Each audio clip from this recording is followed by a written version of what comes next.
শুভ দুপুর বন্ধুরা, শুভ দুপুর তো বলছি, এখন কিন্তু বাজছে বিকেল, মানে বিকেল 4টে বাজে, এখন বিকেল হয়ে গেছে, আমি শুভ দুপুর আবার বলছি। দেখো তো আমার ছেলেকে, মানে ওর তো খিদে টিসতে কিছু পাই না, আর আমারও আজকে অনেকটা লেট হয়ে গেছে রান্না করতে, কিন্তু না এক্সট্রা অনেক কাজকর্ম ছিল, সেগুলোর সাথে সাথে লেট হয়েছে। আর ছেলে তো এই মানে ওকে খেতে না দিলেই ভালো হয়, বুঝেছো? তো চলো তোমাদেরকে দেখাই যে কি কি খাবার দাবার নিয়ে বস। আজকের লাঞ্চ মেনুতে রয়েছে হচ্ছে পেঁপে সেদ্ধ, আর এটা কিন্তু ঘিয়ে লঙ্কা দিয়েই মেখেছি। ঘিয়ে লঙ্কা দিয়ে মাখলে না সত্যি সেই ঘিয়ে ঘিয়ে গন্ধ, আর হেপি ঝাল। আর এই দেখো শশা নিয়েছি, আর এখানে করেছি হচ্ছে আমি সোয়াবিনের তরকারি, আর এখানে দেখো করেছি আমি রুই মাছের ঝোল।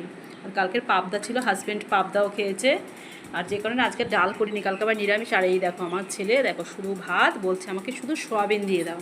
খা না, এক পিস মাছ খা, এক পিস খা, এমনি জিরে বাটা, লঙ্কা বাটা, টমেটো, আদা বাটা, হ্যাঁ পেঁয়াজ টেয়াজ দিয়ে কি ভালো লাগে নাকি সবসময়? শুধু সোয়াবিন দিয়ে খাবি?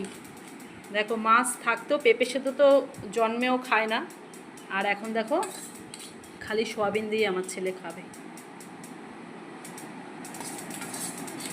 এটা কি কোনো একটা খাওয়া বলতো? শুধু সোয়াবিন দিয়ে ভাত খাবি তুই? দেবো আর একটু দেবো? হুম, কিচ্ছু কিচ্ছু খেতে চায় না, জানো তো? ওর মানে কি বলতো, ওর সব কিছু ওর মন মতো, ওর যদি মন মর্জি হয় কোনো কিছু, ব্যাস তাহলে হলো। দেবো না? তাহলে সোয়াবিন দেবো একটু। ঠিক আছে, তো দেখো শুধু সোয়াবিন দিয়েই ভাতগুলো মেখে নিচ্ছি।